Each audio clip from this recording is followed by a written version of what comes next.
Lee Summit is your destination for big city vibes and small town charm. Head to the downtown Lee Summit Farmers Market, where local meets fresh.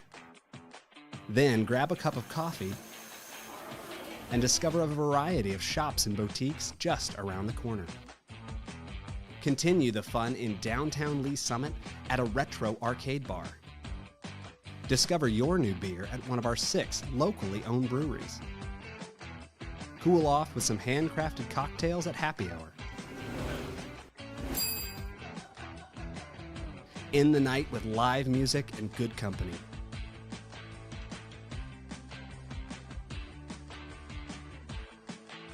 Lee Summit, Missouri. Hello, Lee Summit. I'm Laura, and this is your flash briefing for the week of November 11th.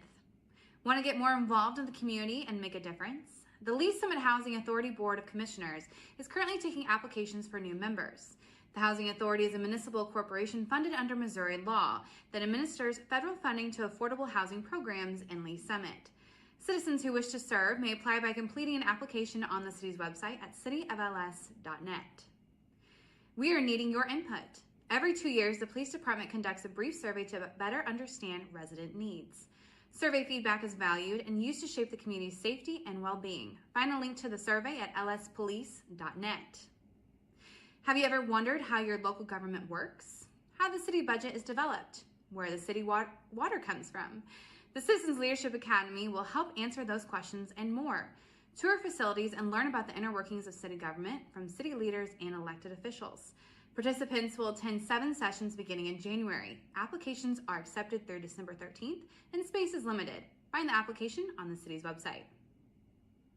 The festive season can be particularly tough for those struggling with a substance use disorder.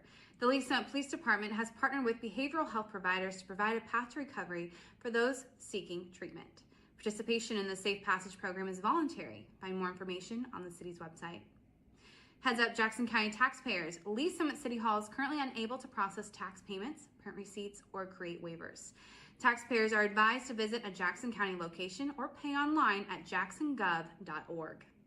And city facilities are closed today, Monday, November 11th, for Veterans Day. Thanks for listening and have a great week. So many of our past successes were made possible by understanding the multitude of perspectives in our community.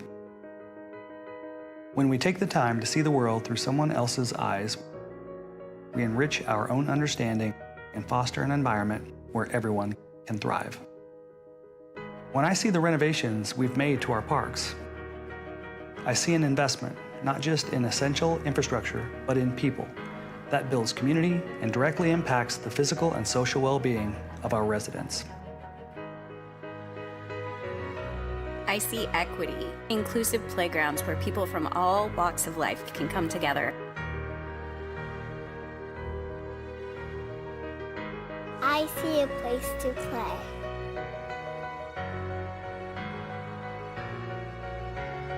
When I see the development we have helped facilitate in our community, I see the results of solution-oriented decision-making, with job opportunities, easier access to goods and services, housing options, improved infrastructure, and increased economic growth. I see projects created through collaboration between the city and developers that will provide value, benefit, and opportunity to the Lee Summit community. I see growth in community and a way to connect more people to their food. When I see the major road improvements underway, I see well-connected and safe transportation that enhances mobility and increases access to local businesses, spurring economic growth, safe deliveries to homes, and happy trips to ball games and activities. I see improved roadways, added sidewalks, and shared use paths for pedestrians and cyclists, safe transportation and recreation for all. I see better connectivity, increased lanes, less congestion, and just make it easier to get around. When I see the investments we've made in public safety, I see enhanced emergency preparedness and first responders who are ready on a moment's notice to protect the community and deliver immediate life-saving care. I see the city value its fire department employees come to fruition in recruitment, retention, and a positive culture. I see a community that can respond to emergencies quickly. My whole family lives in Lee Summit, so there's a lot of peace of mind there. What we do is not just about making decisions and funding budgets. It's about enriching the quality of life for all of our residents. It's about realizing that a building is not just steel and concrete, a park is not just metal and ropes, a road is not just asphalt, and a city is not just land.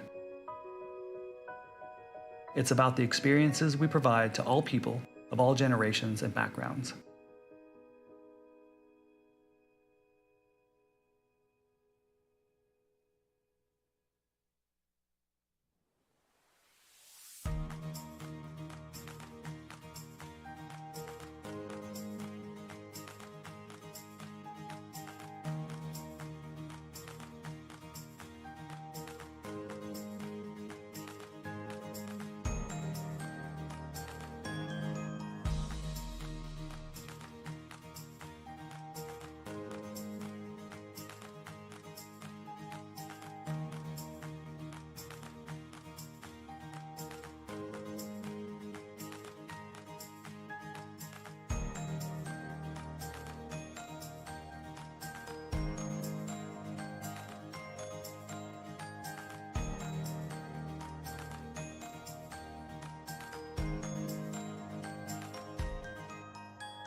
This month's Council Member Spotlight is all about Mayor Bill Baird. Check it out.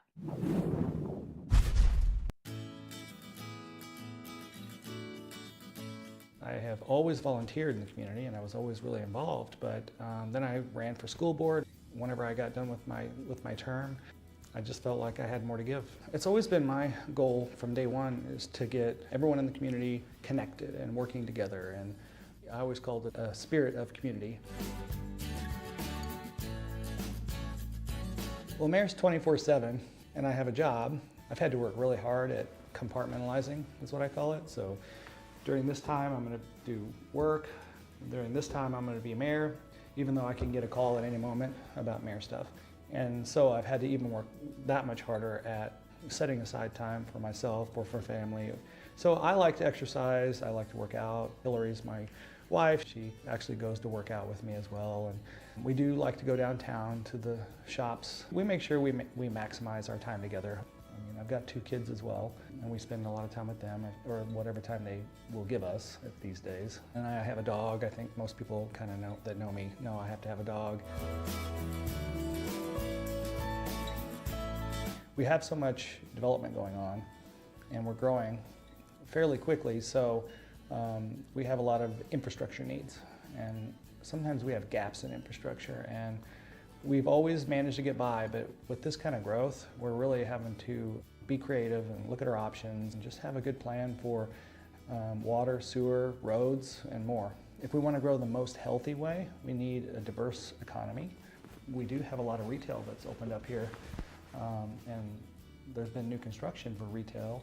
We really need to focus in the future on bringing some, well-paying jobs here, good, strong employers that want to be located in this this incredible community of now 101,000 people. A lot of our workforce does commute to work still, so they leave Lee Summit to go to work, and it'd be nice if we could keep some of those citizens right here in our community. The times I feel most proud are actually when I'm in the community and I see the community come together. We have Buddy in the house. Mr. Mayor! The tree lighting is always very fun. I always feel very proud. It's just a great warm feeling. The same thing goes for when the council will do something and we come together and make a good decision together. There's been a few of those that you go home feeling like a winner. And one of them was when we put together the downtown farmers market, when we bought the land, and it became real, you know, all that hard work. But also the Diversity and Inclusion Commission, that was months and months of discussions and conversations that were really hard to have, and we went ahead and moved forward and as a council all together, and I was very, very proud of that. And there are a few things that the citizens have done that have really helped us tremendously. First, in the middle of a pandemic, they passed a use tax, which is a way for us to collect sales tax whenever someone purchases online. That helps shore up our revenues so that we can continue providing those high quality services that our city provides. And it helps us take care of our employees, it helps us with our public safety and more. So I can't be more thankful to the citizens for that. Lee Summit has the opportunity to have a major impact on the economy in the Kansas City area. We already, as an economy, are rolling along with such a high median income. We have an amazing workforce here that are paying taxes, they're paying property taxes, they're paying sales taxes, they're keeping our economy rolling, and we really are getting the attention of all our neighbors. And I think that what's going to happen is you're going to see the opportunity for us to really get everybody's attention when businesses start moving here, bigger businesses and more so. You should try to find a way to give back to the community, whether it's at the city level, you know, citizen committees, or just participating in some of our community conversations whenever we have those opportunities. It's worth coming out of your shell or taking, you know, that leap of faith and just showing up and saying, what can I do or how can I help? The more that we do this together, the more wonderful the community is.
Pledge of Allegiance.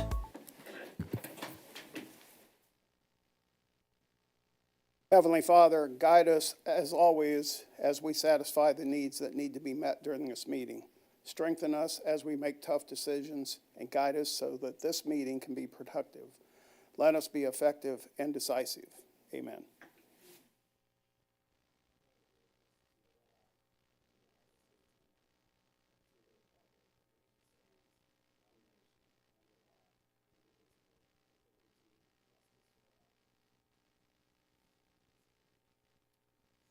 Welcome, everyone. The mayor will join us shortly, but I will fill in for a few minutes. So I'd like to call the City Council regular session number 20 call to order. Can we please have roll call? Councilmember Hodges. Here. Councilmember Morrow. Here. Councilmember Pryor. Here. Councilmember Shields. Here. Councilmember Rader. Here. Councilmember Lovell. Here. Councilmember Carlisle. Present. Mayor Pro Tem Lopez. Here. And Mayor Baird. Great, thank you. Can we, I don't have access to his computer, but can we have the approval of the agenda, please? Mayor Pro Tem, I move to approve the agenda. Thank you. Motion's been made by Councilmember DeMora, and we have a second by Councilmember Hodges. All those, please cast your vote. I'll have to do a voice vote. I don't have the meeting pulled up yet in Okay, VoteCast. thank you. Councilmember DeMauro. Aye. Councilmember Shields. Aye. Councilmember Carlisle. Aye. Councilmember Pryor. Aye. Councilmember Hodges. Aye. Councilmember Lovell. Aye. Mayor Pro Tem Lopez. Aye. Councilmember Rader. Aye.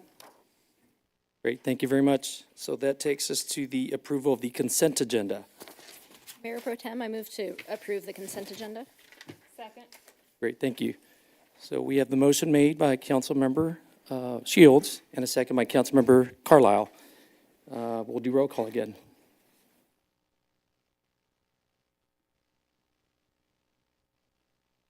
Oh, please cast your vote. Computer's up. Thank you.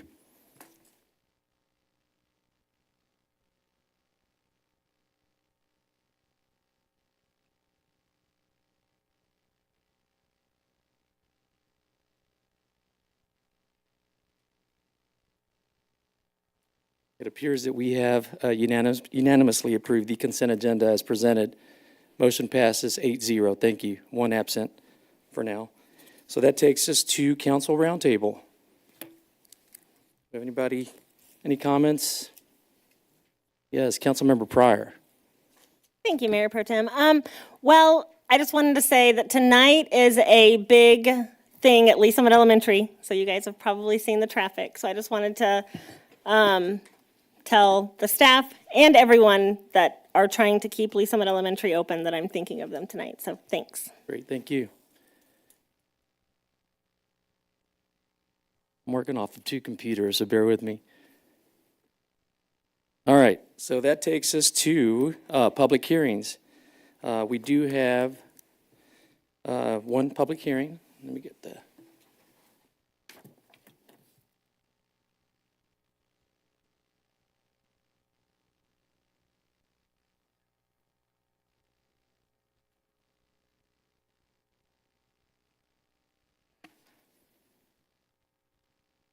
Thank you. We're multitasking, but we'll get it done. So that takes us to public hearing. City Clerk, will you swear in anyone that would like to speak? The whole truth and nothing but the truth, so help you God. Great, thank you.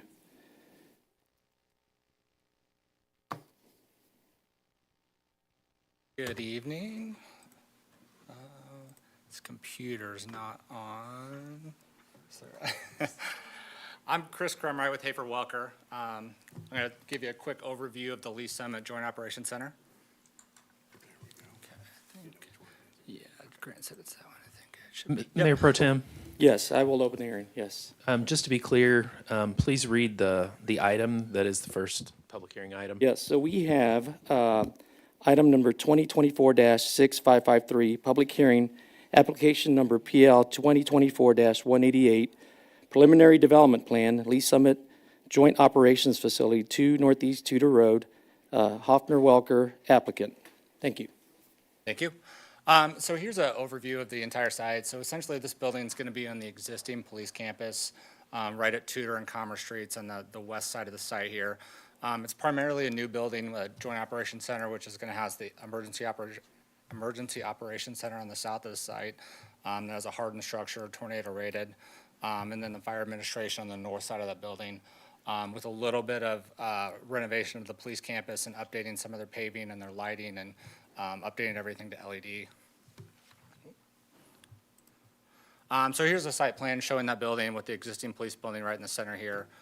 Joint operations on the west over here. Some vehicle canopies, a small addition, and a vehicle building for some of the fire apparatuses. Here's a couple of renderings of the facility. A nice central glass spine. That's going to be the public entry on the upper image here, as well as the staff entry in the lower level.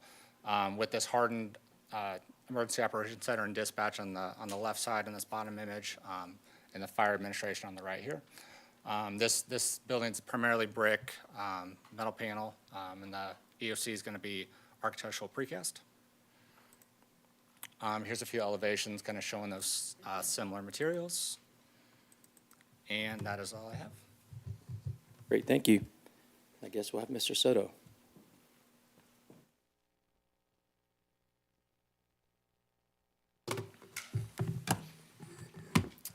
Good evening.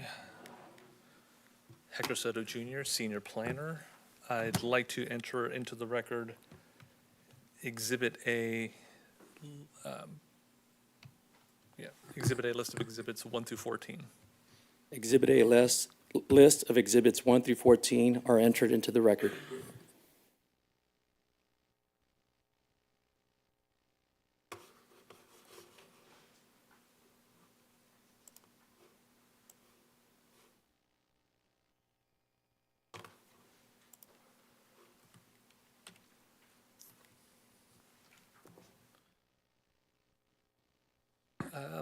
As the applicant has stated, the application before you is for a 40,000 plus square foot joint operations facility that will serve as a new administration building and also has some shared services with a police department. And the location would be just to the west of the existing building here in the middle of this green area that is encircled by a paved trail.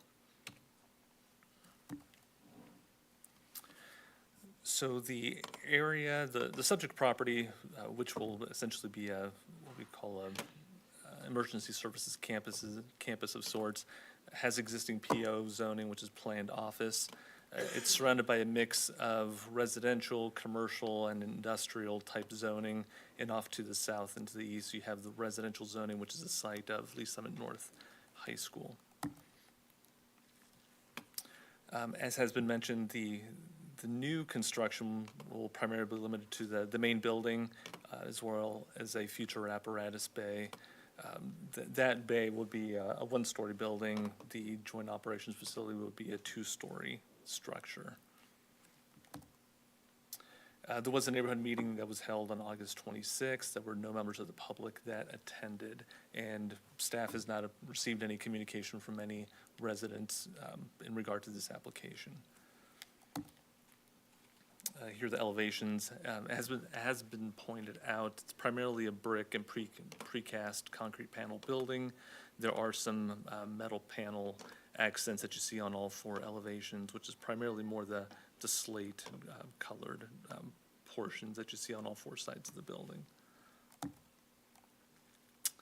Here would be the apparatus bay, which is all going to be a brick base and precast concrete structure. There is one modification that is requested as part of this application, and it was the topic of quite a bit of discussion at the Planning Commission level. So what you see here is at the there's an inset here giving you an overview of the overall site.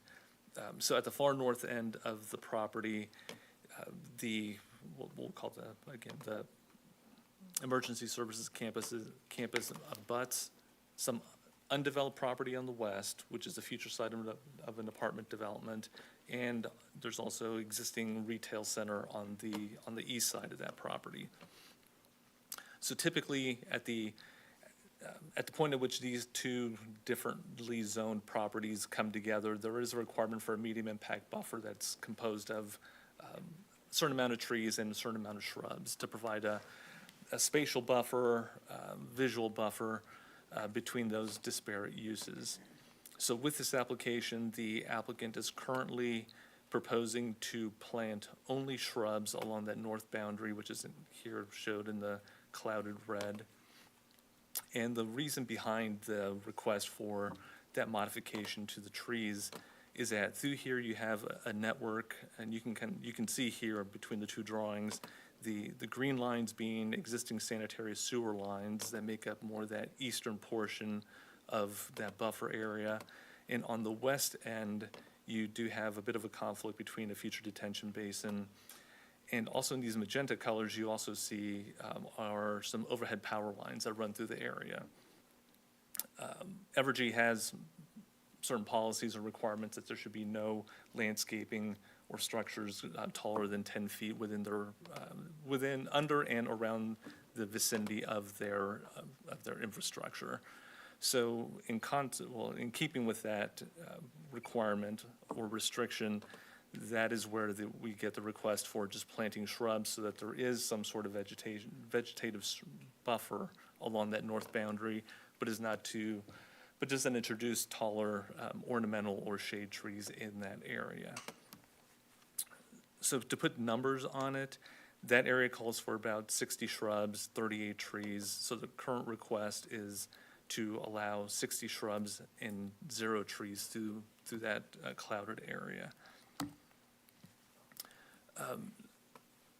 One of the concerns at the Planning Commission level was that the lack of trees was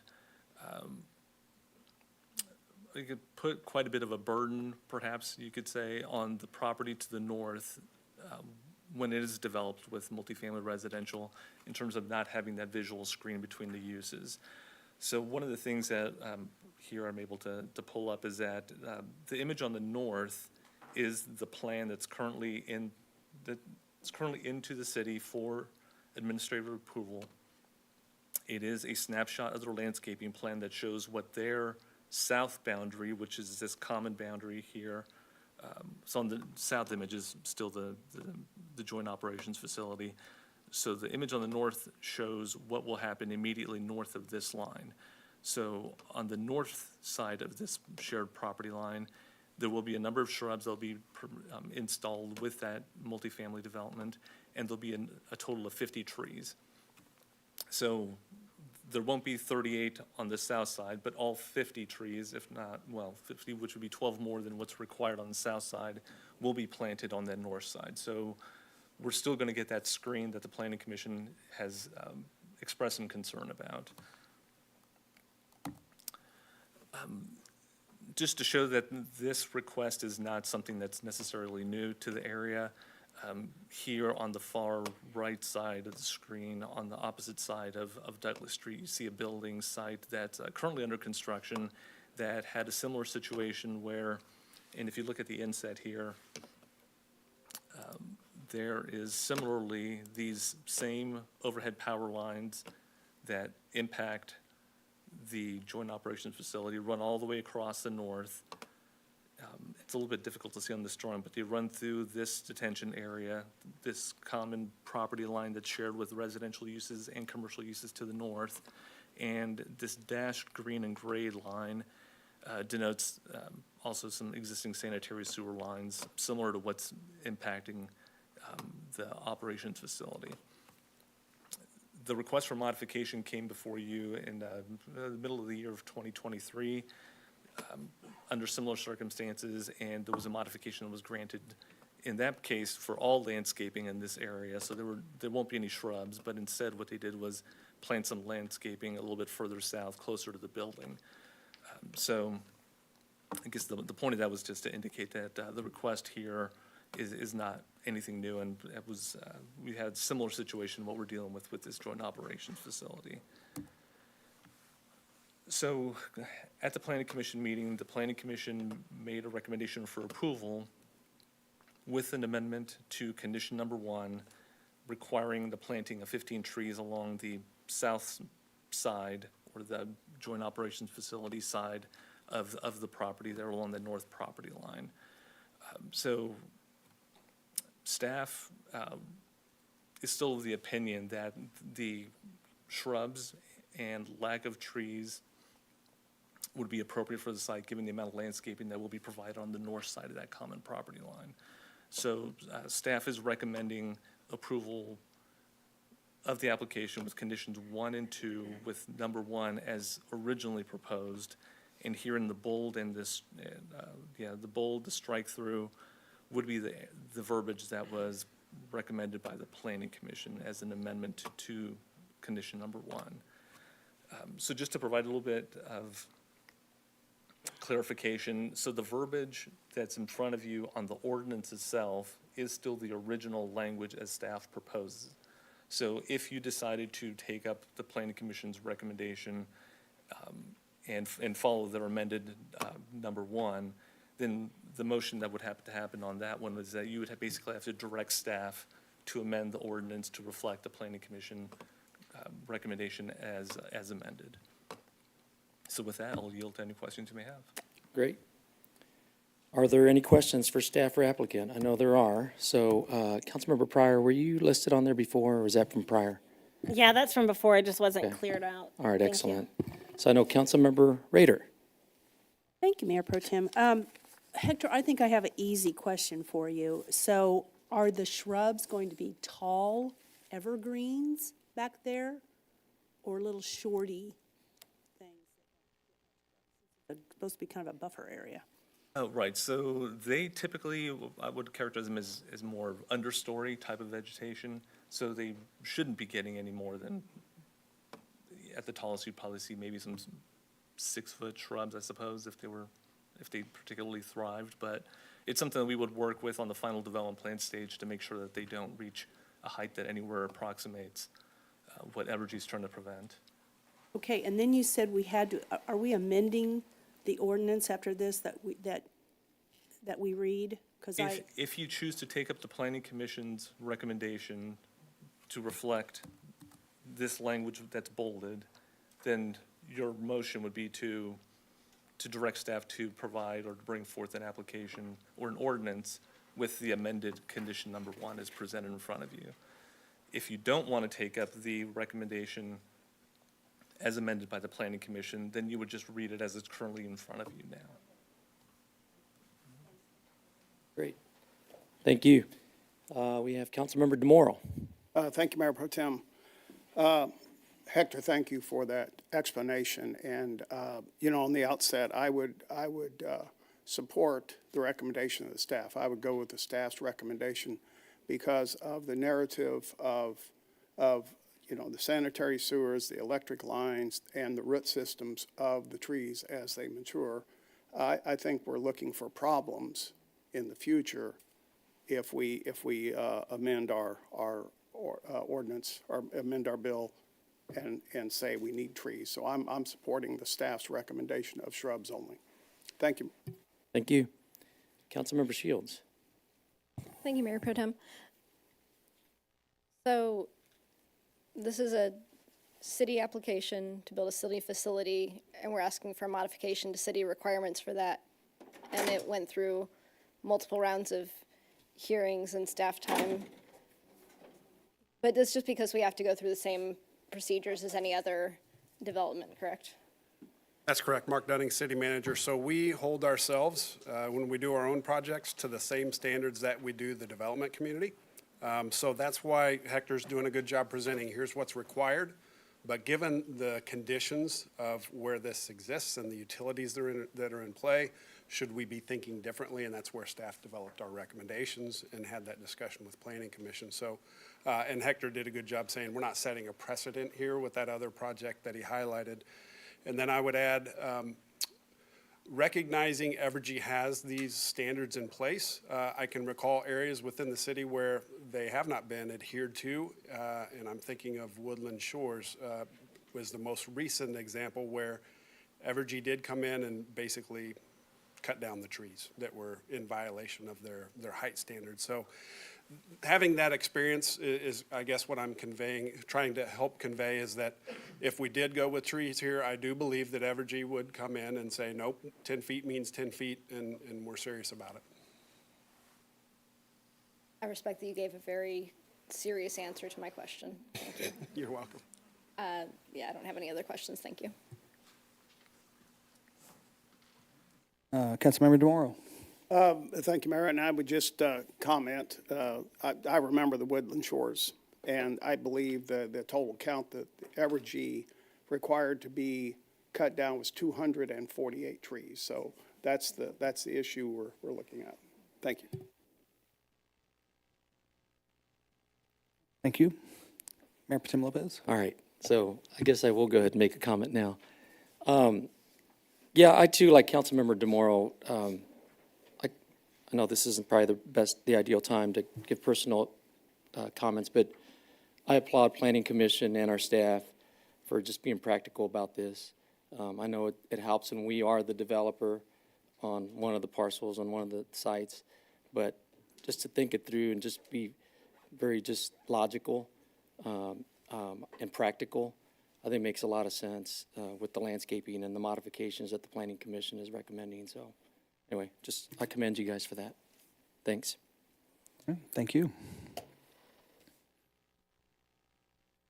Okay, I think we're at the part where we're asking for if anybody is here to speak in favor or in opposition to the application, please come forward.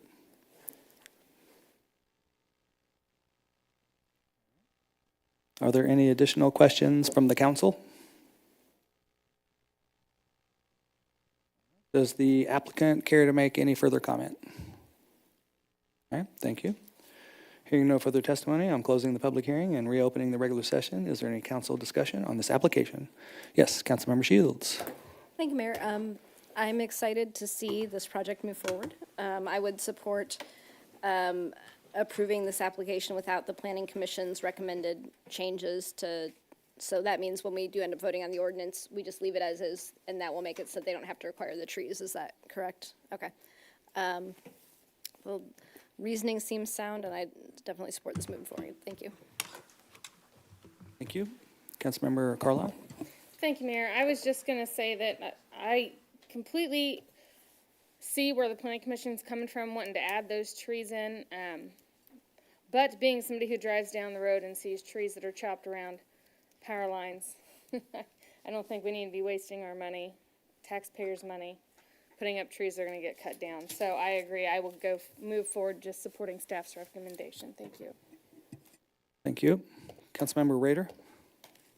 Thank you, Mayor. I just want to make sure, are we getting consensus on that? So that will be read, the ordinance will be read as written, as we see. Are we going to read this as written, Mr. Head or Mr. Dunning? How are we going to do this? So the ordinance is prepared as written. It would not require the tree plantings and basically grant the modification to the tree planting. So if you're in favor of doing it as staff presented with just the shrubs, no trees, the ordinance is fine. Okay, thank you. Thanks, Mayor. Yep, thank you.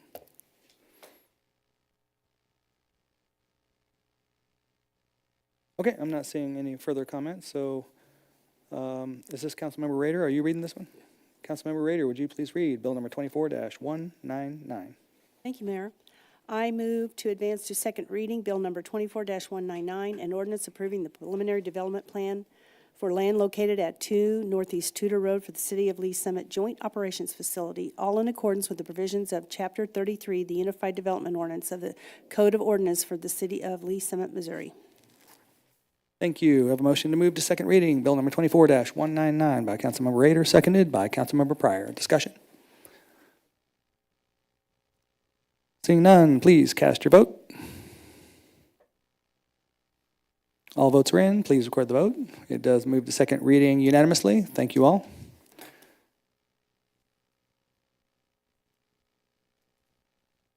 All right, that takes us on the agenda to public comments. We have a couple of people here to public comment. Mr. Hodges. Yes, come on forward, sir.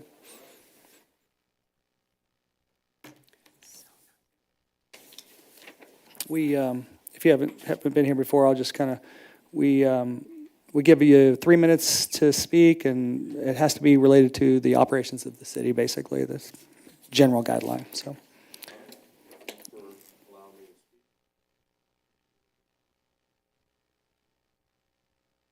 Time I've ever spoken at one of these meetings, so a little bit nervous, but thanks for letting me speak. Yeah. I just wanted to voice my opinion and the opinion of my neighbors. I live over in Maple Tree subdivision, which is behind the movie theater off Douglas. And I've lived there for over 25 years now, so I've seen a lot of growth in the city, especially around my community. Starting off with the movie theater, which that was my daughter's very first job at the movie theater.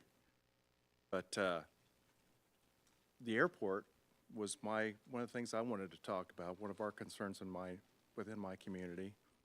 Over the last few years, we've seen, I'm all about, expansion and growing in the community and all that.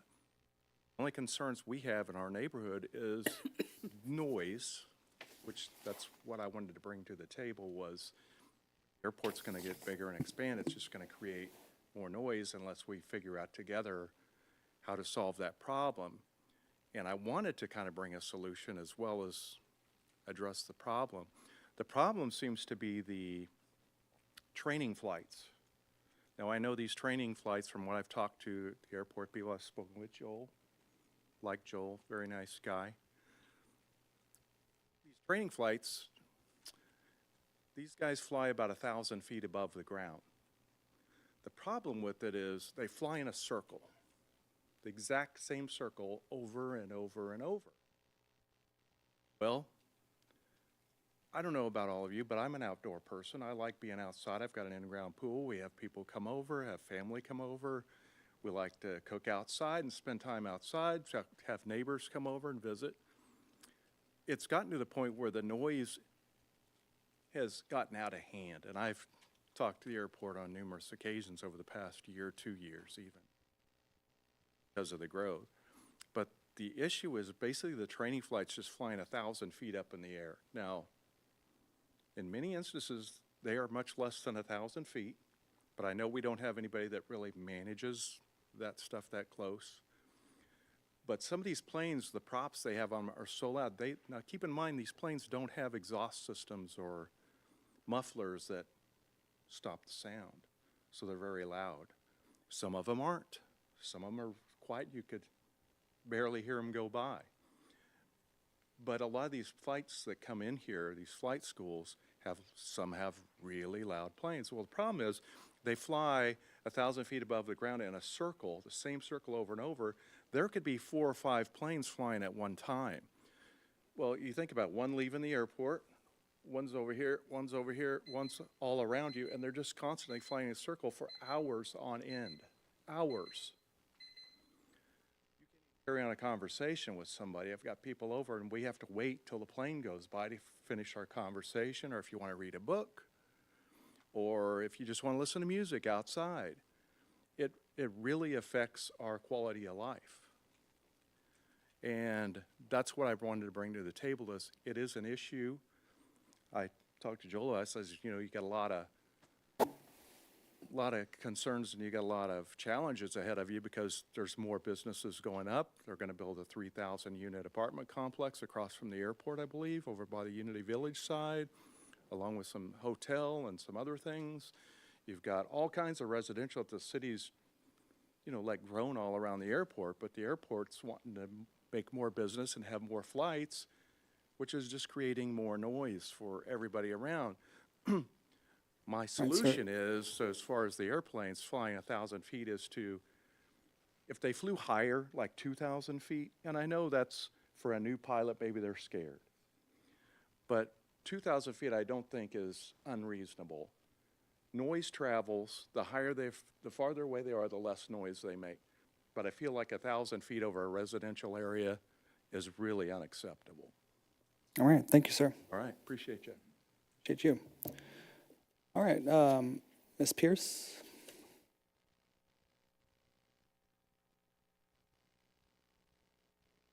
Yeah, you can go wherever you would like, either one.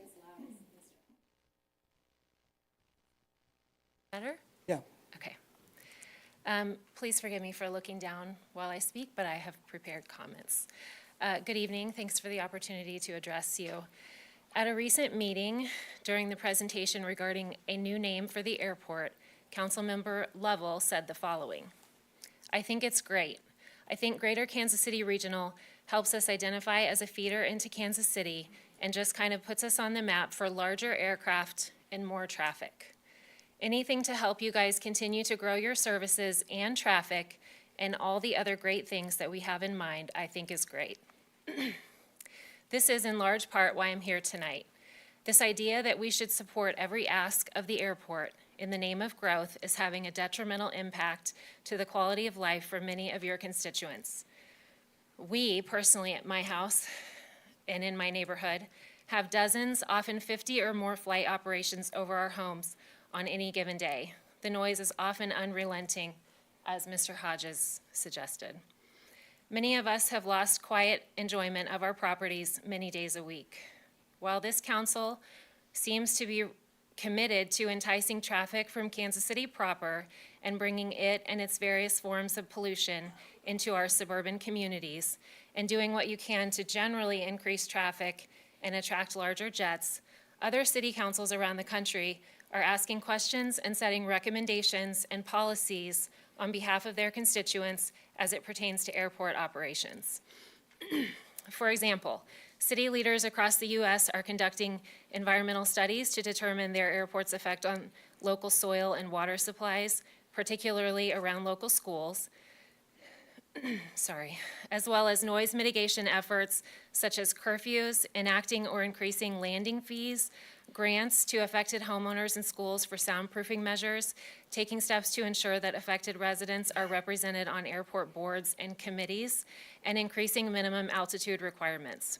These are just a few of the many mitigation efforts other cities and their local airports are considering or have already enacted. Local citizens in the high-impact areas would like to hear you strategize and advocate with the airport on our behalf before committing to initiatives or funding that will continue to expand airport operations and cause more harm to your fellow Lee Summit residents. You have all been in great service to our community, and I know that you are not people who will toss aside your neighbors and their quality of life in the name of economic interests or aviation enthusiasm.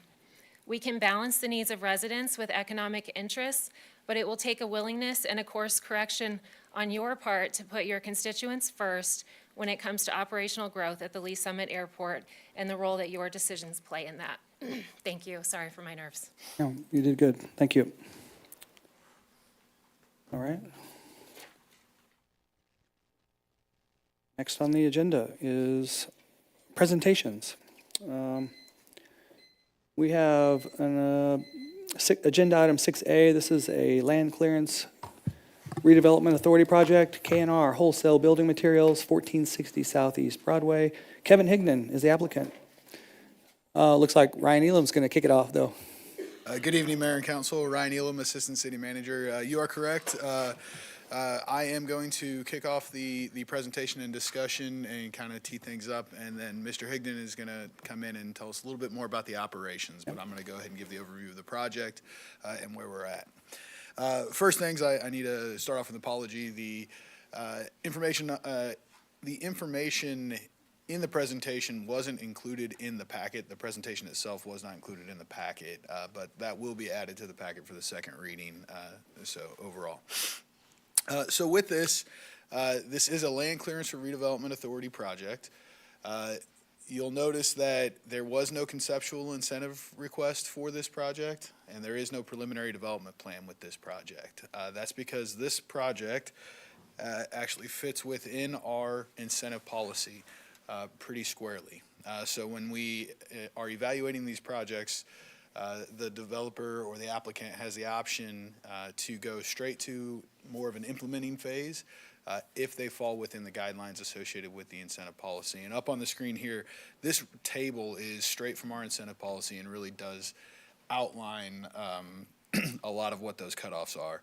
And you can see right down here this, whoops, went the wrong way, sorry. This line right here, the project that we're looking at is looking for a certificate of qualification for tax abatement is what we call it. You can see what we're trying to do. It's attraction and retention. The minimum investment is $500,000, and the incentive is 50% of the increment for up to 10 years. And with this project, the investment is over $1.5 million, and the request is 100% abatement for 5 years. And I'll go through and you'll see a little bit of why that is not uncommon and still fits within our policy.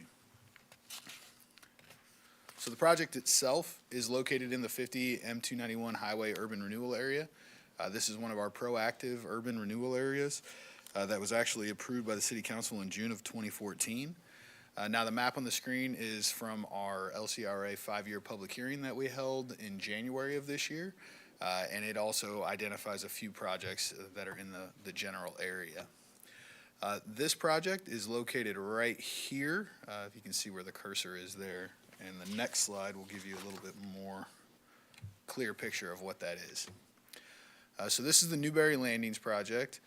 This is a project that had infrastructure installed several years ago and took a while to get off the ground.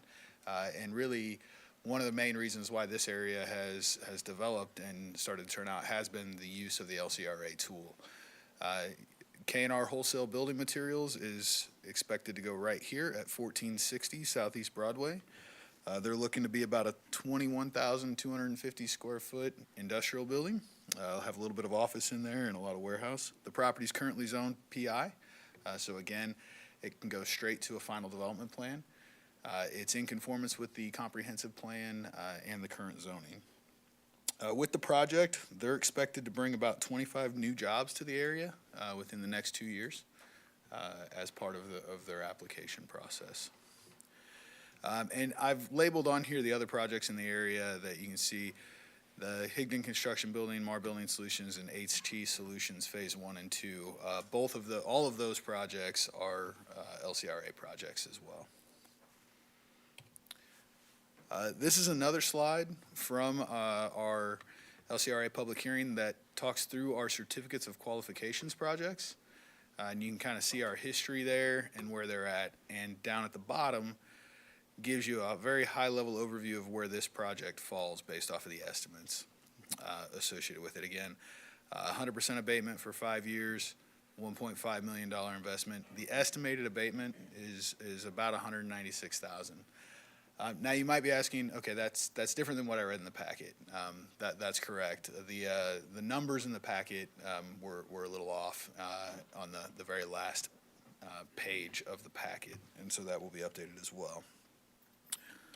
Diving a little deeper into the numbers here, this is a spreadsheet that you've seen before from Mr. Bushek. I'm glad I've got my new glasses so I can read this. But you can see here that we got the land cost, the project investment, and everything. And this estimated market value of the improvements, what we were applying here is what we call the 90% rule. After talking with the county, they've informed us that the way that they're valuing projects to start is they're looking at about 90% of the construction cost is what the value add has been. Now, I will say that's not an exact science. That's based off of what they have told us previously, and we've kind of verified that a few times, but it has varied anywhere from 85 to 100% of that. So it seems to hold true. Currently, the property has got an assessed valuation of about $800 on it, so it's pretty minimal to date. And you can see the 2024 taxes there, about $69. This project will freeze those taxes for a 5-year increment, and then throughout that time period, the 5-year abatement value is currently estimated, you can see there, at about $196,000. In terms of what that looks like as far as the relative value to the overall project cost, you see here it's about a 12.8% incentive, and as you'll recall from our policy and a lot of our other presentations, we typically are in the range of anywhere from 5 to 25% whenever we are participating in a project. And then the 5-year impact to the city is calculated out down here at the 33,146 associated with that. So a public hearing was held in front of the LCRA Board of Commissioners on October 2nd of 2024.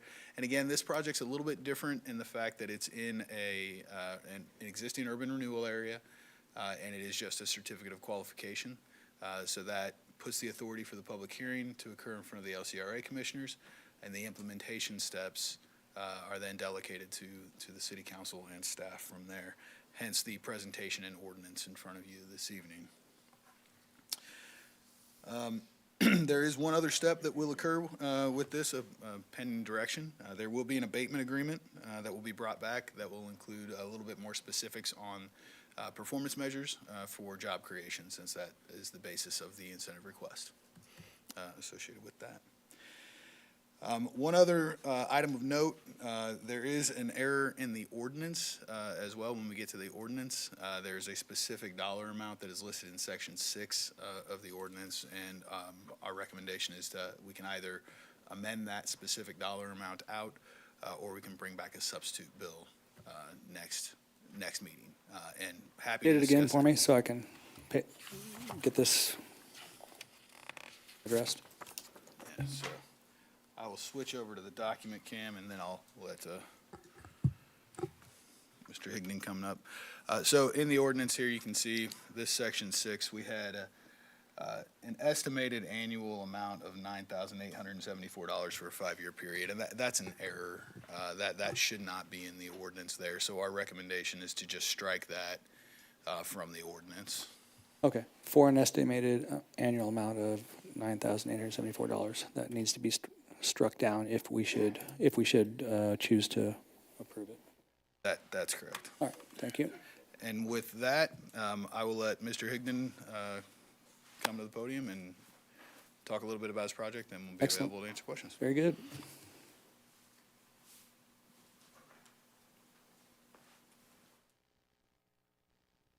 Hello, good evening. I'm Kevin Higdon, and Ryan kind of went through the project. I can tell you a little bit about what we're doing. We're taking an existing business from Kearney, Missouri, and relocating to Missouri is our goal.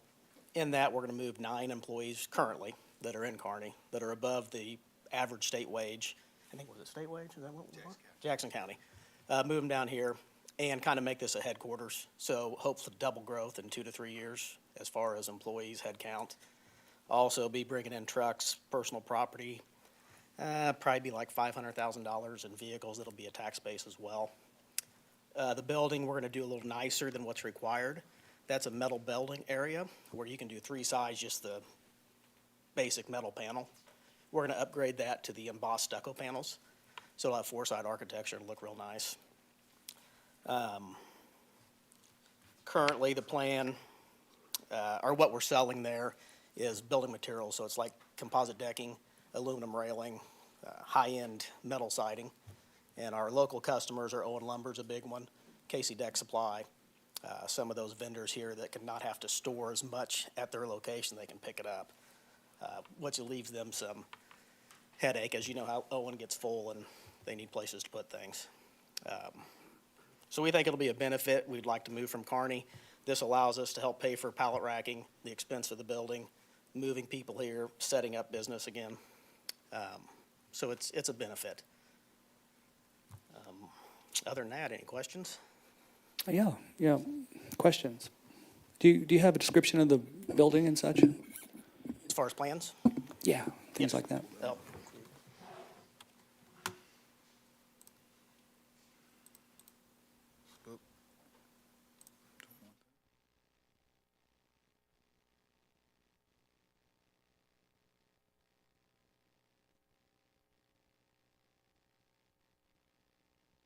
Okay. Similar to the other one out there.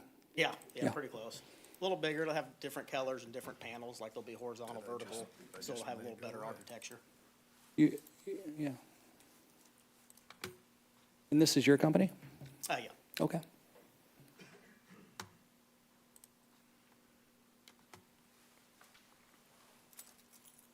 So that's the front, it's facing Broadway. And then, again, it'll be the same style of panel, texture panel around all the sides. So there won't be just the metal on the 3 sides that's allowed. It's also insulated panels, so it's more energy efficient. We're looking at solar panels on the roof to cut down some energy cost. So doing some things to kind of be environmentally friendly as well. How many square feet is it? 21,250. Okay, it's bigger. Yeah, it's a little bigger than the one next door. Yep. Awesome. Okay. Councilmember Rader? Mayor, I just have a quick question for you. So will you be selling to other vendors, or will you be selling to the public as well? This will be to vendors. Okay. All right, thank you. Thanks, Mayor. Thank you. Mayor Pro Tem Lopez? Yeah, just a quick question. I don't remember seeing this in there. Will you have outdoor storage? No. There's an outdoor parking lot. It is allowed, but we're not planning on outdoor Any storage. materials or anything If they like have that? to unload a truck, it might be out there for an hour or two while they're loaded inside. Most of your material supplies will be stored inside the building? All of them, yes. Okay. Yeah, all of it's pretty much either cardboard wrap or banded, so it doesn't really need to be exposed to sunlight. The packaging looks bad. Okay, that's all I have. Thanks, Mayor. All right.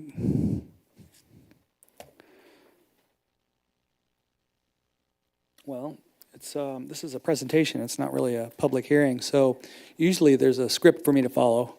And I follow it and ask certain questions. But because this is the LCRA, it's more of a presentation, and then we have an ordinance to read. So I want to make sure council members get all your questions out while you've got Mr. Higdon here. But he's done this building before a few times, and he's done one or more right beside it. Just one beside it. Right, well, right beside it. And it's kind of a happening little area down there, even though we've designated LCRA, so it's kicking in finally, after all these years. It's been a little while. So, Councilmember Carlisle.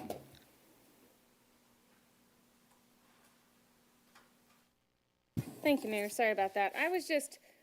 This is really just to staff, and with the issues that we have in the ordinance to read, and the fact that you guys were coming back with another performance measure into that, do you still want us to read that tonight, and then you'll fix it all magically for next time?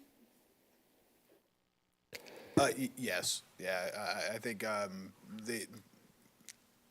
the errors, I think, may seem substantive, but in reality, they're not. It's a pretty straightforward 50% abatement, and the errors are in a projection, in an estimate. So because of that, we don't see any reason to hold it up. Okay, I just want to make sure. Thank you. Okay, thank you. All right, thank you, Mr. Higdon. Thank you. We will then go to that ordinance and ask more questions from there if we need to. Councilmember DeMoro, would you please read Bill number 24-200? Thank you, Mayor. I move to advance to second reading, Bill number 24-200, an ordinance approving the issuance of a certificate of qualification to K&R Wholesale Building Materials, Inc. for a project at 1460 Southeast Broadway Drive, Lee Summit, Missouri, pursuant to the Land Clearance for Redevelopment Authority law. Thank you. Thank you. We have a motion to move to second reading, Bill number 24-200 by Councilmember DeMoro, seconded by Councilmember Hodges. Discussion? Yes, Councilmember Shields. Thank you, Mayor. I would move to amend Bill number 24-200 to delete for an estimated annual amount of $9,874 from Section 6 of the ordinance. Thank you. We have a motion by Councilmember Shields to amend the ordinance to remove for an estimated annual amount of $9,874. This is seconded by Councilmember Hodges. Thank you. I was trying to see if that was the first reading. Okay, so we have a first and a second. Discussion. So this is to amend it. Please cast your vote to amend this ordinance. All votes are in. That passes unanimously. Now we're back to the ordinance as amended. Any further discussion on this ordinance as amended? Seeing none, please cast your vote.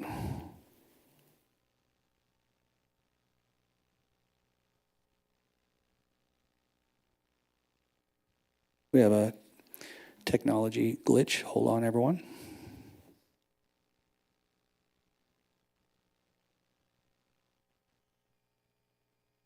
Oh, it's moving, just moving really slow. Oh, here we go. I need one more vote, please. All votes are in. Please record the vote. It does pass unanimously. It'll go to second reading. Thank you for investing in Lee Summit. Okay, next is a presentation about our City Council planning retreat. We have a final report coming from Lauren Palmer and Meredith Hawk. Is that right? Hauk. Okay. They're with EverStrive Solutions.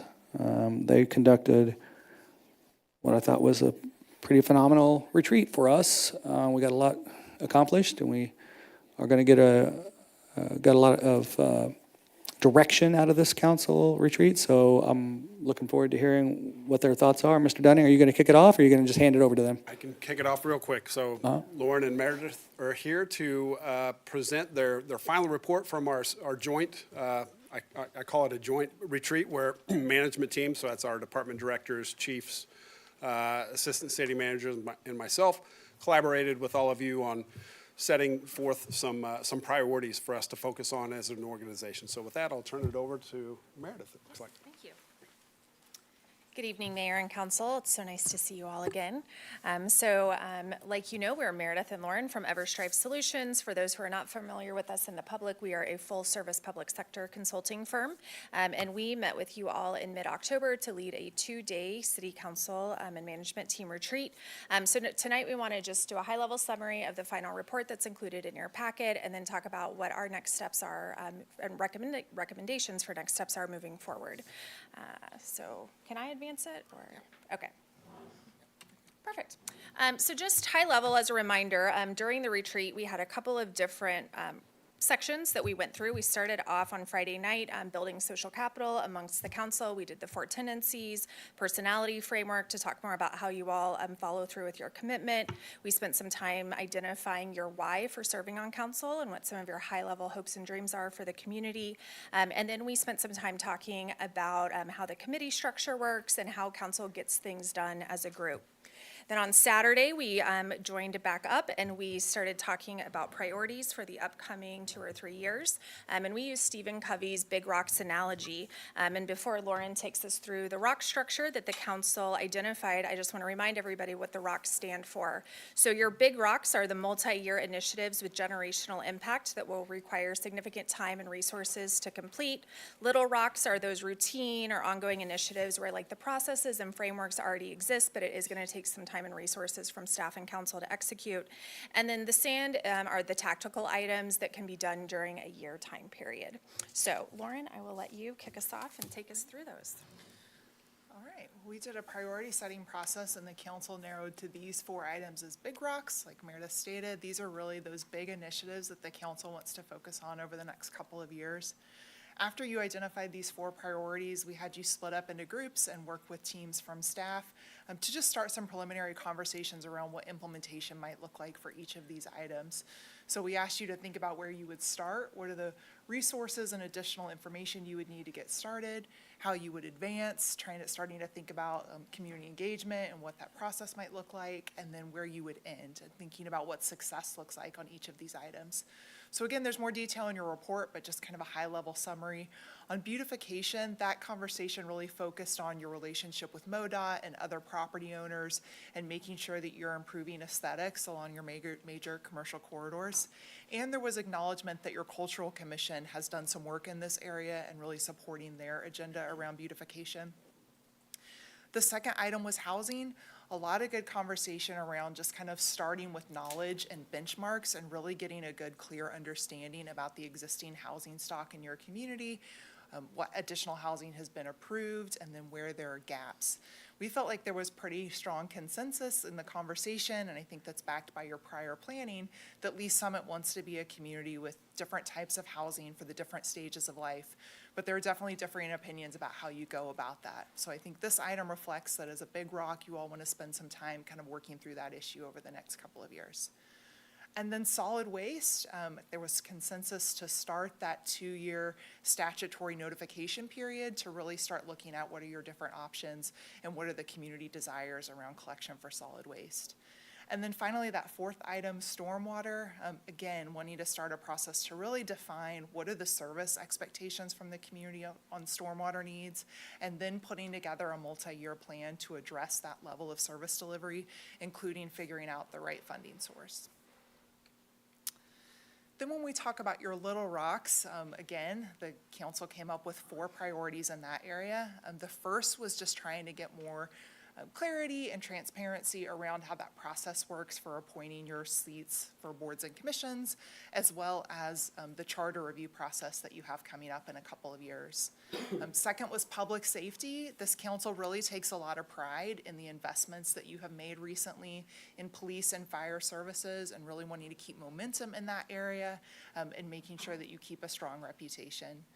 Then internal and external communications, really some great dialogue about what you can do for more public communication, but also thinking about ways that you can improve internal communication between staff and council.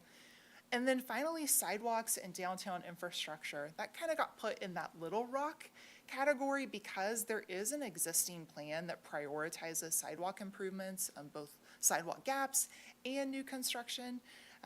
So this is really about thinking how you try to, every year, it's a struggle, I think, in your budget to fund those needs. So this is about trying to do your best to fund those priorities and really having a mind toward public communication and making sure the public understands the additional investments you've made in that area over the last couple of years. And then finally, those sand items, those smaller items that I know your city manager has already been mindful of, referring to staff and then engaging with council as needed. But those included just better training through your new council orientation process and building better camaraderie, both at the staff appreciation level and just helping city council members feel more connected. And then visible tax dollar projects, some things that you have done to improve public infrastructure, making sure those are communicated well to your public. And then finally, better public education about the process for street overlays and curb replacements and how that works.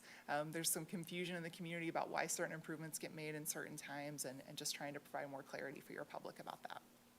Thank you. So coming out of the retreat and listening to the conversations that took place over the 2 days, we do have 5 key recommendations for y'all to consider moving forward. And these are more theme-based and how you approach the work versus specific projects to take on. So the first recommendation is prioritizing research and best practices. One of the things we heard loud and clear from this group is you want information, you want data before you dive into the conversations. And so I think it makes sense to really just incorporate that as a key part of any project moving forward. What are the questions you need answers? What's the information that you need? And how does staff know that and proactively bring that to you during the process? Next up is reassessing the committee structure. So what we heard is that we want to make sure that we have a process that is really based in transparency, that has the opportunity for a broad engagement at the council level, and that, you know, of course we want success in those. We don't want projects to just sit in committee and never get out of committee. So we do think there's an opportunity to reassess the committee structure and just be mindful about what goes through committees, are those routine items, and what needs to come directly to council so that the full council can engage and be part of the conversation. Next up, we have enhancing informal communication channels. What we knew, and one of the reasons I think for the retreat, was to start building that capital between you all. So when you have to work together on a dais like this, it's important that you have strong relationships, that you understand how each other is coming to the table, what your individual priorities are, and how you can work together better as a team to move the needle forward. And so we just want to continue to encourage to invest in those opportunities for informal team building and camaraderie amongst this group, because it will make you better leaders together. Next up, we have revising the board and commission selection process. Again, transparency and efficiency is the key for this process, and of course we know there are statutory requirements around it, but we think there is an opportunity to create a more structured process that is better communicated amongst the board and to the public, while still giving approvals where they need to be had based on city code. So again, an opportunity to revisit that. And then finally, just a reminder to engage management in the priority implementation. So just like council understands, you know, their priorities coming out of it, we want to make sure that the management team is on board with those and understand how they fit into, you know, the big picture equation of where council wants to go over the next 2 to 3 years. So with that, we are happy to answer any questions. The full report is in your packet, and then, of course, we are available for follow-up as needed as well. Mark knows how to get a hold of us. Okay, excellent. Thank you. Perfect. Let's see what questions we have for Okay. you. Okay, questions?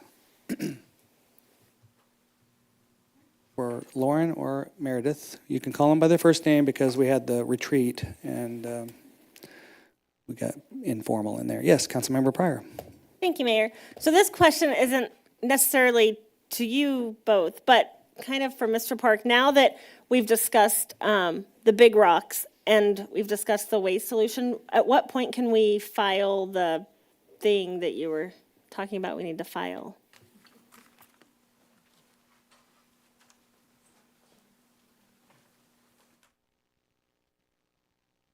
Michael Park, Director of Public Works. To answer your question, anytime staff receives that council and mayor direction to do so. I think, though, we need to present for each of those big rocks, if you will, an outline or a plan to move forward.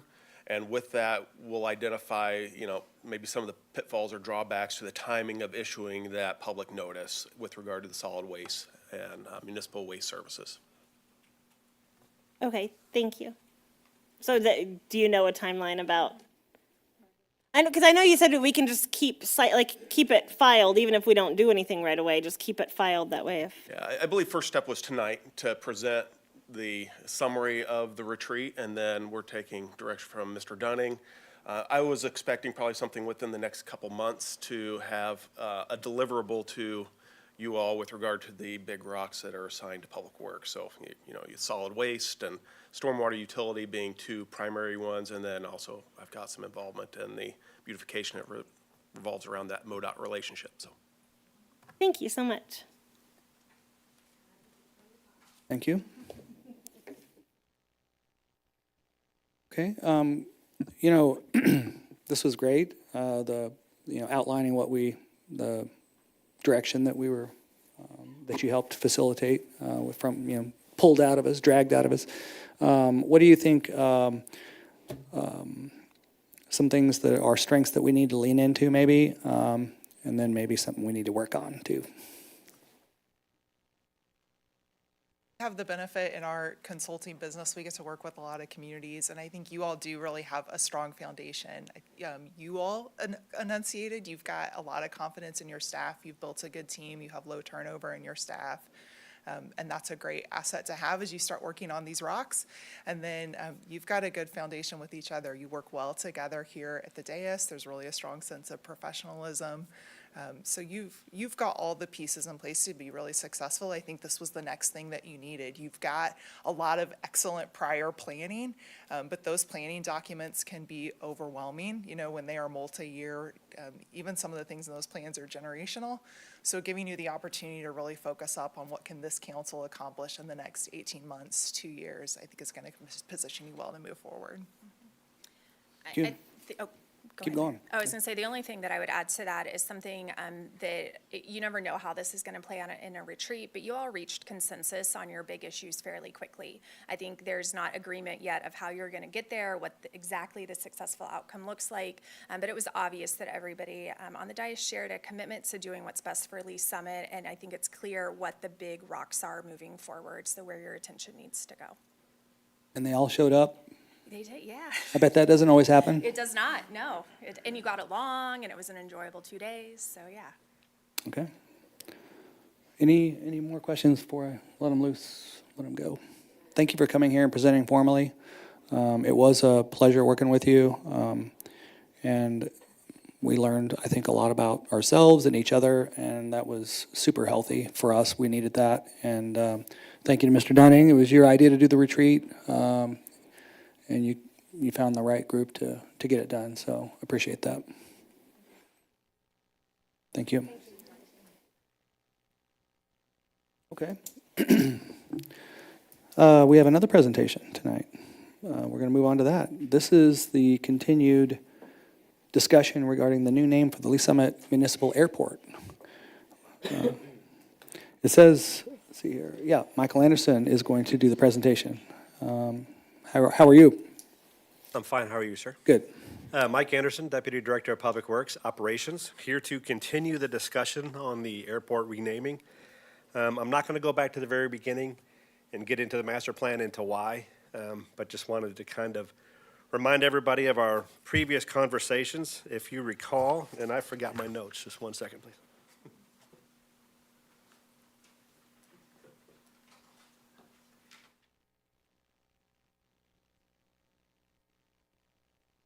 Sorry about that. I want to make sure I got the dates right. If you recall, on September 24th, we had our conversation here to talk about renaming the Lee Summit Municipal Airport. And at that time, we recommended and kind of reached consensus as a council to draft a resolution to rename the airport the Greater Kansas City Regional Airport. And as you recall, there was a little bit of pushback from Kansas City Aviation and Kansas City Mayor Lucas on that name, in particular, the use of the term Greater Kansas City.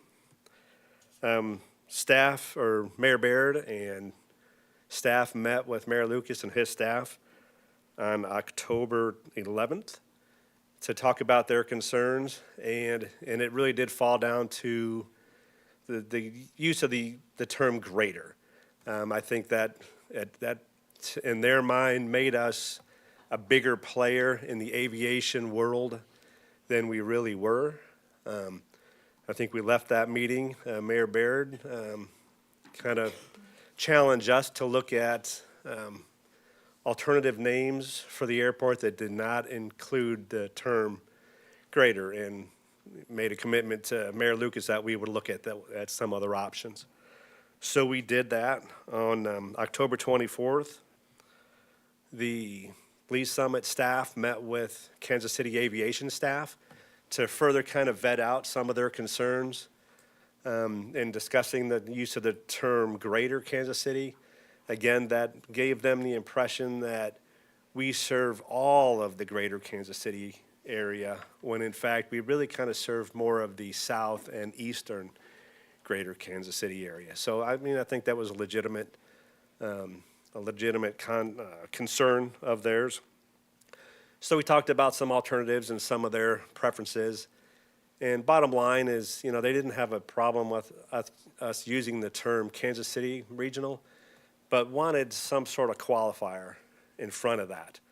And some of the recommendations they had specifically were Lee Summit - Kansas City Regional, Summit Kansas City Regional, as well as Southern Kansas City Regional. We took that information and did a little bit of our own homework to kind of see, you know, how that naming nomenclature or that approach kind of fit other municipal areas.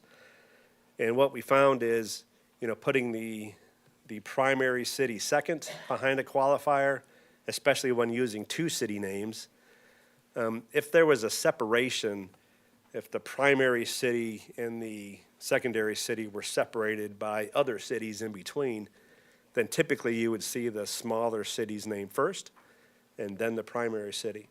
But what we saw was if you had the secondary city immediately adjacent to, then you would typically see the primary city name first and then the secondary city name.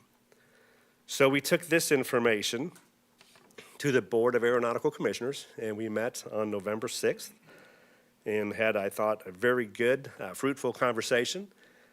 And through those discussions back and forth, really landed on three recommendations for alternative names that did not include the word greater. And these were in order of preference: Kansas City - Lee Summit Regional, Southeast Kansas City Regional, and KC - Lee Summit Regional. So with that being said, here we are. Essentially, I think, really still with four options. We haven't talked about the Greater Kansas City with the entire council, so I think we still need to have that out there as a possibility. But then those three names recommended by the Board of Aeronautical Commissioners.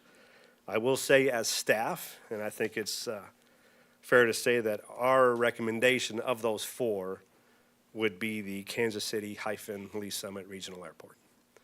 So with that, I just want to open it up to questions and discussion. Okay, well, I'll open it up to questions, but, Sure. but I will try to at least tell about what my experience was that day. So they had brought Mayor Lucas, but also a couple of different people from their staff and from their aviation department. I thought it was a great conversation. We did give them a tour of the airport. The best part was, you just want to know that they understand the location of this airport and how it's really utilized. Being right on Lee Summit Road, a Kansas City road, we know the road really well because it's a big part of our community. It's on their outskirts. We just want to make sure they really understood the geographic location of the city and the fact that people do come to our airport to go to Kansas City. And yes, we are a destination, but you've shown in the numbers where they are typically ending up, and more often than someone coming to our airport are they visiting Lee Summit. More often they're visiting the Kansas City area. So I think all that came out really well. The staff did a really good job of communicating, with not only Mayor Lucas but also their aviation staff. I got to see it firsthand. It was, it was really interesting. But also got to hear a few more details, with Joel Arrington running around talking about who's in our hangars. I think, you got to see their faces when their reactions to information as it was being brought in, but also visually seeing their reactions. You could tell it was an earnest conversation, and I thought the meeting went really well, and I'll answer any questions that I can with regard to that meeting as well, just like you will. So, with that, let's open it up for questions. Councilmember Pryor. Thank you, Mayor. Well, I just wanted to start by saying I've really enjoyed being the liaison to this committee because I've gotten to see the amount of work that goes into everything that they do. But do you want us to discuss what we're kind of leaning towards so we can Sure. come to, okay. Yeah. I really like Kansas City Lee Summit Regional. Several of the pilots that fly often brought up the fact that a lot of times we looked at a ton of different names, and they pulled up the Houston area, and there were a ton that were I don't know, wherever Fort Worth, I guess Dallas area, Fort Worth, and then a smaller city name, and then regional. And a lot of times the bigger city name, like Kansas City, will get completely dropped as it'll be in the actual name. But as far as the pilots flying, they would call ahead to Lee Summit Regional, correct? They just kind of would drop Kansas City eventually. It's just not going to be. I would anticipate the majority of the local pilots would refer to it as Lee Summit Regional. But having that Kansas City-Lee Summit Regional would certainly put us on the map when we're looking at attracting the national business traffic. Yeah, so I know initially we talked about this was such a long name, but after understanding more that the Kansas City puts us on the map as far as Kansas City, there were several apps that they used to pull up airports, and because Kansas City was not in the name, our airport just wasn't showing up. So this puts us on the map as far as those apps go that a lot of the pilots use. And then also, it still helps too. I know that Councilmember Rader and several other people within the city really wanted to see Lee Summit stay a part of the name because that's where the airport is and because we take a lot of pride in our city. So I personally really love the Kansas City Lee Summit Regional. So that's my vote. All right, thank you. Thanks. Oh, and then I guess I do have one other question. Sure. Are the BOAC meetings, are they open to the public? Can we invite Yes. the public to the meetings if they wanted to? Yep. Okay, I can maybe send you the schedule. They are typically held the first Wednesday every other month. November's was a special meeting to discuss this, so we'll be meeting the first Wednesday of December. Okay. Again, And it's at 7. and those are 7 o'clock here at City Hall. Yep. Thank you. Okay, thank you. Councilmember Rader. Thank you, Mayor. Well, Mia just about said everything, and she did a good job. I showed up there at the BOAC meeting, and it was rather enjoyable. And I came in with the idea that my vote was Lee Summit Regional Airport. However, life is a compromise. And so I think that coming up with Kansas City Lee Summit Regional is it's a good compromise, and it does put us on the map. It will, when the pilots are coming in to the Kansas City area, then because we'll have that name there, hopefully they'll pick us over other airports because we're better. But anyway, I just wanted to add on to what Councilmember Pryor said and say that I think it was a good discussion, and I think we came up with a good solution. Thank you. Thank you. Councilmember Shields. Thank you, Mayor. The name that I was going to offer up was Greater Kansas City Regional Airport at Lee Summit, but that's a big mouthful, so I would be okay with Kansas City Lee Summit Regional. Thank you. All right, thank you.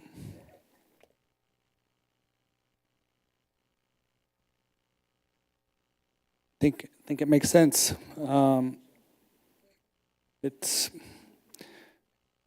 We're basically right on Lee Summit Road. Like I said, it's a shared border. You don't come to Lee Summit Airport without almost having to go inside Kansas City, and yet it's still Lee Summit. So I think you might have hit the spot. Okay, very good. So we have an ordinance that we can read following this and implement that name. Mr. Dunning, you put that on the agenda? Yeah, it's a resolution, leaving that blank, given the presentation and discussion, so we can just insert that in. I do want to just commend our staff, because you approached this in a collaborative way, but also commend Kansas City staff and Mayor, because they came in and they didn't have a big chip on their shoulder. It was a sincere conversation, like I mentioned earlier, which and then this feels like a good fit. Hopefully they feel that way. I really hope they feel that way. That it honors both Kansas City and Lee Summit. So. Yeah, I will say that Joel Arrington did send a communication to Kansas City Aviation with the Kansas City-Lee Summit Regional. And while they did say, well, we'd like Lee Summit first, but this is something we can live with. Okay. That makes me feel better. I appreciate you sharing that, because you never know. You're up here making a decision. We're not trying to be irreverent in any way. We're trying to do the right thing here by us, but also by them. And so thank you for working with them, and thank you all for your time in on this. All right. With that, I'm going to go ahead and read this, or have somebody read this. We're going to have the city clerk read it. I guess I'll instruct the city clerk, make sure I say this right. Miss Fowler-Curry, would you please, when you read it, insert the name Kansas City - Lee Summit Regional Airport. Well, I think it has the airport. No, it doesn't. It needs to say, no, we're not calling it an airport. We're calling it regional. So Kansas City - Lee Summit Regional. All right. Resolution number 24-12, a resolution to rename the Lee Summit Municipal Airport to Kansas City - Lee Summit Regional, and to brand the city's fixed-based operation as Summit Aero. That Summit Aero is a cool name, by the way. Whoever thought of that one. Yep. I have a motion to adopt this resolution by Councilmember Shields and a second by Councilmember Pryor. Discussion. Councilmember Shields. I do just want to have clarification. Is airport supposed to be on the end of that? Because it was Lee Summit Municipal Airport, and now it's Kansas City - Lee Summit Regional. Do you want airport on the end of that, or just regional?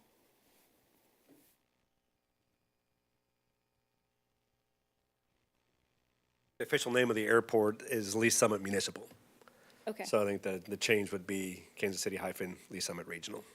And then airport just kind of follows. Thank you. For me? Thank you. Thank you, All Mayor. right, thank you. Councilmember Pryor. Thank you. I just wanted to highlight that the identifiers will still remain the same as LXT. So I think that that's important. Thank you. All right, thank you. All right, I'm not seeing any further discussion. Please cast your vote.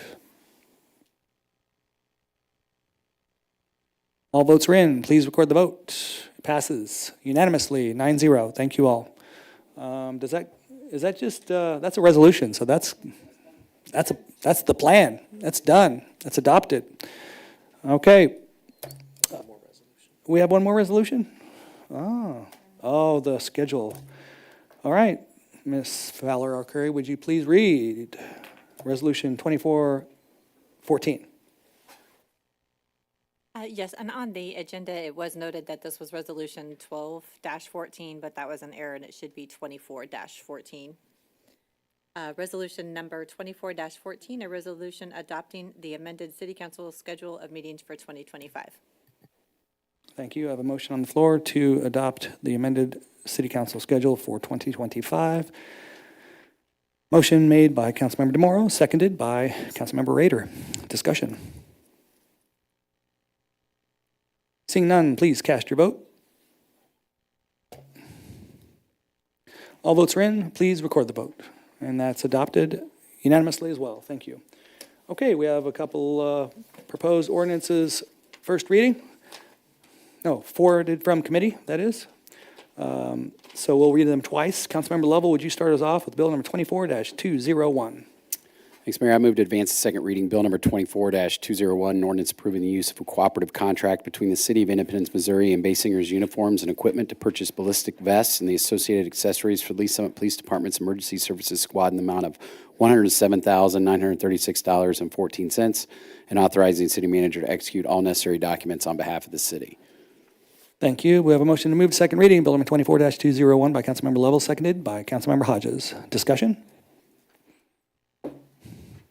Seeing none, please cast your vote. All votes are in. Please record the vote. Passes 9-0.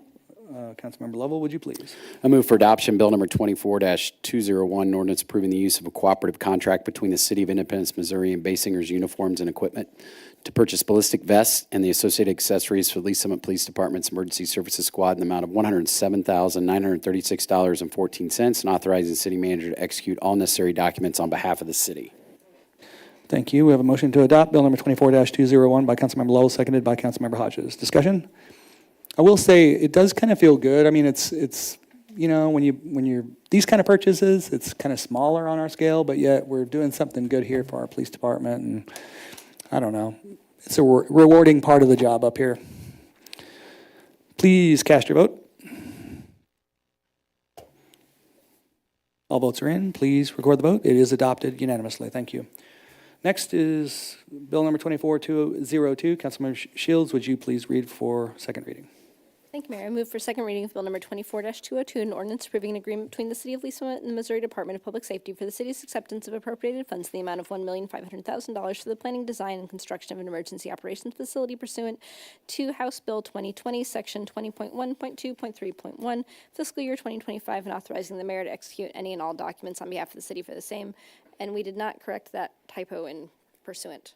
I'm just going to point out. Thank you. I see it. Mm-hmm. Well, we got to, yeah, it was, it's a typo. Is that spelled correctly, though, if you spelled that word? Yeah.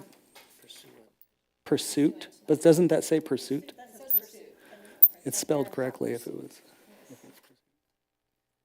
All right. Yeah. So I have a motion on the floor with us by Councilmember Shields, seconded by Councilmember Carlisle. And we did you guys mention the groundbreaking we did the other day in the council comment or roundtable? We did a groundbreaking for the Joint Operations Center the other day, and it was excellent. All right, seeing no discussion, please cast your vote. All votes are in. Please record the vote. Passes 9-0. Councilmember Shields, would you please? Thank you, Mayor. And I move for adoption of bill number 24-202, an ordinance approving an agreement between the City of Lee Summit and the Missouri Department of Public Safety for the city's acceptance of appropriated funds in the amount of $1,500,000 for the planning, design, and construction of an emergency operations facility pursuant to House Bill 2020, Section 20.1.2.3.1, Fiscal Year 2025, and authorizing the mayor to execute any and all documents on behalf of the city for the same. Thank you. We have a motion to adopt Bill number 24-02 by Councilmember Shields, seconded by Councilmember Carlisle. Discussion? Please cast your vote.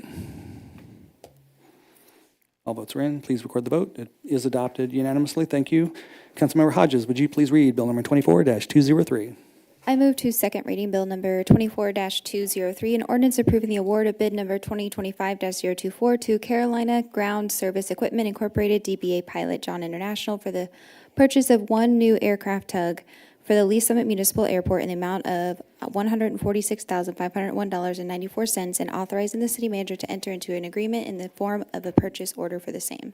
Thank you. We have a motion to move to second reading Bill number 24-203 by Councilmember Hodges, seconded by Councilmember DeMoro. Discussion? Seeing none, please cast your vote. All votes are in. Please record the vote. It does move to second reading unanimously. Councilmember Hodges, would you please?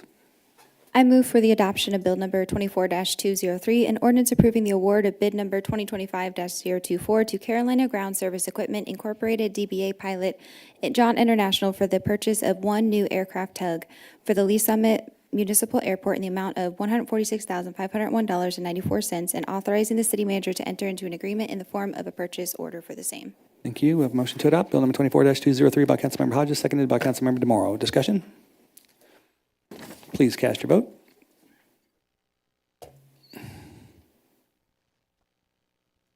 All votes are in. Please record the vote. It is adopted unanimously. Thank you. And that takes us to proposed ordinances. First reading. Councilmember Pryor, would you please read Bill number 24-204?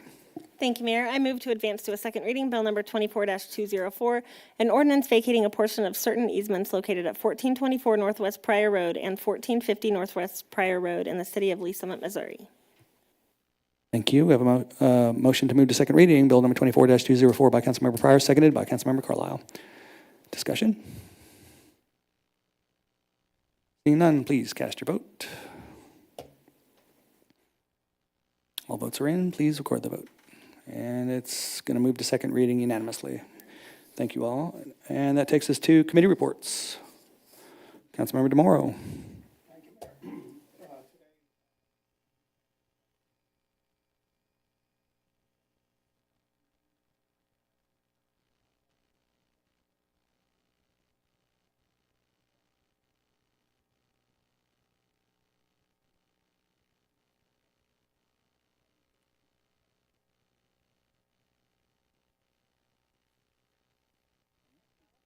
5 p.m. Thank you, sir. Councilmember Rader. Thank you, Mayor. I try not to be too windy.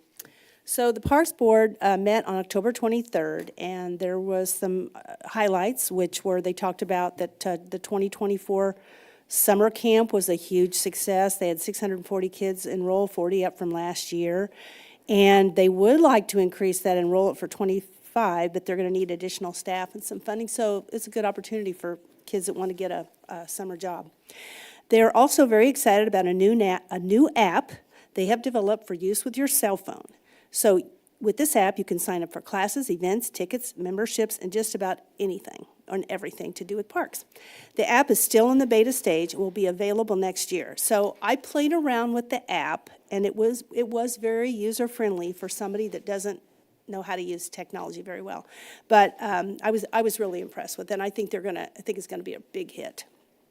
And then yesterday, I learned about the Legacy for LS Parks Foundation, which I didn't know we had one, because they had a ribbon cutting with the chamber, and they are a great group of volunteers that help raise money and fund special projects in conjunction with our Parks Department. So, for instance, yesterday we were at the Gamber Center where a new patio, pergola, landscaping, and outdoor seating was donated, so our residents who use the Gamber Center would have a beautiful outdoor space for entertainment and gatherings. Thank you. Okay, thank you. Councilmember Shields. Mayor, so a couple of updates, both relating to the EDC. At our last meeting of Finance and Budget Committee, we did vote to recommend approval of their PSA to the full council. So that'll be coming before us later this month. And definitely take a look at it in the packet. It has a nice summary term sheet that'll be included to help understand the main points of their requirements for reporting and coming before the council and their deliverables and all that. So I think that'll be a really good discussion when that comes up. And then actually had their board meeting this afternoon and discussed the upcoming search for a new president of the organization. The board did a vote to approve the new job description, and so that'll start being posted and distributed to interested applicants. So if you know anyone that you think would be a good director of the LSEDC, that's going to be an opportunity that's coming up here soon, and so they'll be looking for great candidates there. I think that is it for me. Thank you, Mayor. Thank you.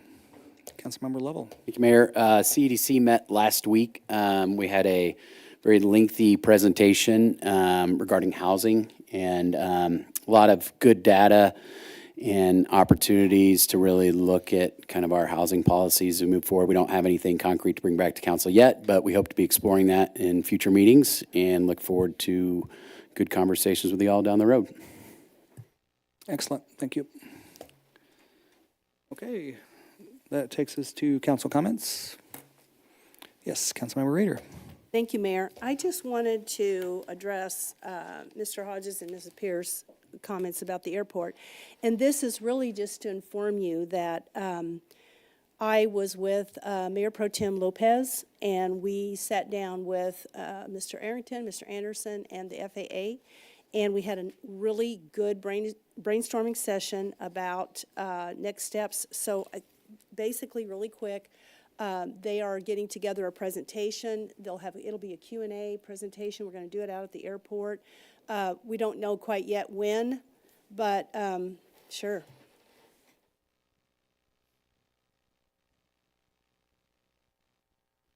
Joel Arrington, Airport Manager.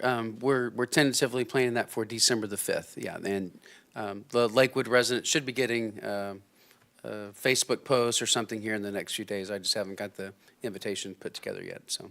And it'll be open to anyone that wants to come, though. Yeah. We've only got so many parking spots and space on the ramp, so I think right now we'll focus on, the Lakewood area, and then if there are some areas to the south of the airport where we need to have this meeting also, then we can schedule those, another time. So, but Mr. Hodges and of course Ms. Pierce is, Great. I'm sure they'll be there. Thank you. Thank you, Mayor. Thank you. Councilmember Shields.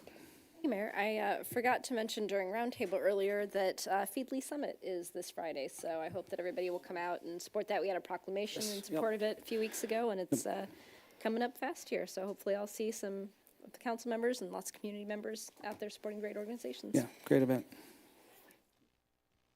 Thank you. Okay, I'll just, we're not going to have a closed session afterwards. That's my comments. We took care of business in the first closed session. Staff roundtable.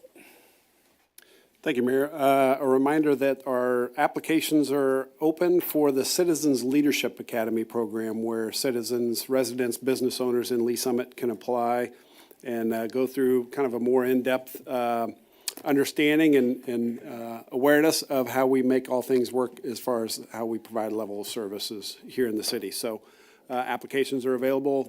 It's online on the city's website. So if you know of folks that might have interest, please direct them there and encourage them to send in their application.